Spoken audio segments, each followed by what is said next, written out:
Hello golfers, Mike Dero at Quail Creek Country Club in Naples, Florida here. Okay, what we're covering today, or what was asked of me today, is could I explain golf playing and how do you get your golf club to stay on it or get on it in the first place. We're going to show you about a laser in the butt of your club, or a tee or a pencil. When you get halfway back, the golf club should be aiming at your ball line.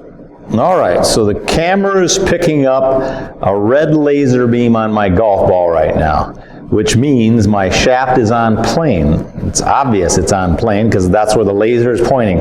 Now I go up to the top of my swing, it's on the wall over here, but now when I start down in my golf swing, there it is back on the ball.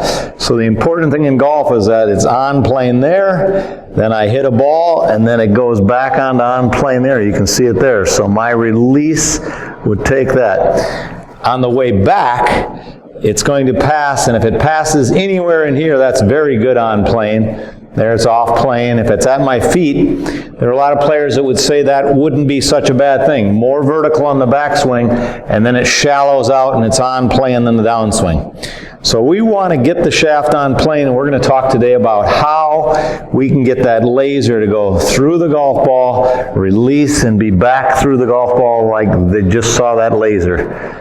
Because if you can do that efficiently, your golf club is going to move faster with less effort, and that is what you want in golf. If you're on plane, the game is easy. It's a problem. All right, what is staying on plane? Staying on plane in golf is this. If you had a hula hoop right now, it'd be staying on plane. It's the lean of a shaft, okay? That is the plane. It's the roof of a house, okay? When a golf club travels on plane, it's a much easier game. Whoops, I almost hit one to you. It hits the ball when you don't even try to. Where the tee is aiming, where the shaft is aiming. A lot of important things here, but on plane has a lot to do with your posture. If I come out of plane with my posture, it's pretty hard for my club to stay on plane. So, and you can stay on plane and your club can stay on plane. A lot of people say what's important is kind of put your head on a pillow, because now my spine stayed in tilt, and if your spine stays in tilt, so will your club. I want you to know the club wants to stay on plane. If I hold it with two fingers, motion begets motion. It's kind of like Newton's law of motion. Everything in motion wants to stay in motion. So it's on plane, it comes down, the tee is aiming at my ball line. That's what on plane in golf is. Can your shaft be at the ball line? And then if it goes out the other side, it's going to be traveling faster and easier. So staying on plane. Okay. It'll make you a better golfer so fast. Okay, now, how do you get it on plane? Because golfers get it out of plane very fast. So I'm going to turn this way. We're all told a lot of things. Keep the club straight going back. Well, that's not going to be on plane. A lot of people take it inside early. That's because their hands take it inside. Or people tell them to turn, so they go turn, and they're getting way flat in their plane. Okay? Better to let the club go up the wall. But here we go. Peter was talking about this. This is a great way to do it. Hang your arms in a V, swing them past your right pocket or your right leg, and then cup your wrists. That's the Hogan move right there. Try to cup your wrists up, but keep turning. Because you could be on plane with just your arms. That's on plane. It's aiming at my ball line. But to have power, I need to turn my back and be on plane. Okay? Really good to be on plane in your backswing, because then you don't have to correct on the way down.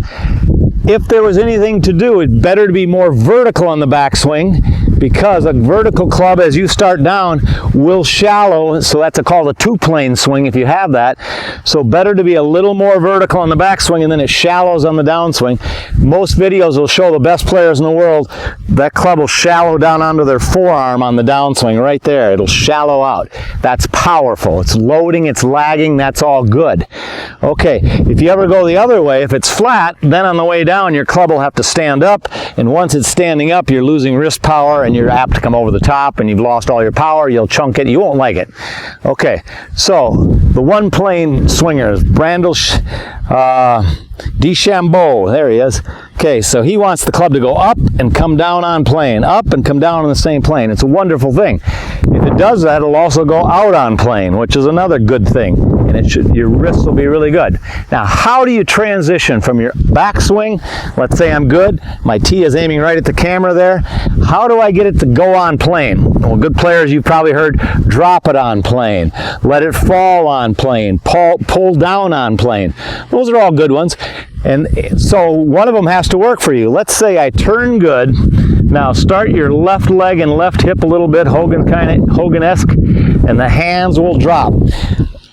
Hogan also said your wrist will flatten. I think that'll happen too. If you fall in there, your elbow will get in front of you. A lot of players just say let gravity do it. Just fall. Okay? If that works for you, as long as that club is falling on plane, that's good. Here's the one thing I know you can't do.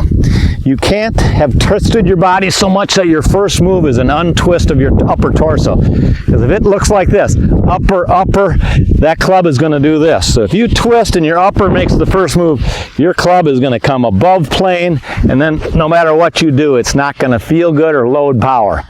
So you've got to have a move that once it gets back to the top, it's a quiet move. You make a little slide to the left, a little bump to the left. Here's what I mean by that. It doesn't have to be very dramatic. There's my post. So once I get back, okay, now to get on plane, my left leg is going to go bump that blue thing. So it doesn't have to be a jump. It's just a little bump. The arms drop. The shoulder stays where it is. It doesn't spin. And so you wait for the club to get on plane, and then you'll get out of there. So I always say, bump into this blue rod before you try to spin. Watch what happens if I try to spin before I get there. So you don't want to spin before you bump. So get the club on plane and work on this. Get that club on plane. Know what it feels like. It's about that plane, the roof of a house. Okay? So a good way is swing it past your pocket and then let your wrist do its natural twist cup up there. So it cups up.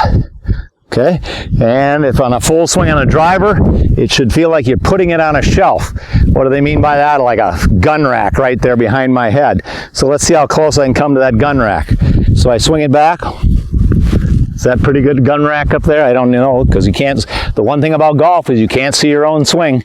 So I swing back again. There it is on that rack right there, and then there comes the fall down in front of me, out the other way on plane. On this way, it should be on plane. Right there, it's on plane. There, it's on plane. Then you come on through. Good luck with that.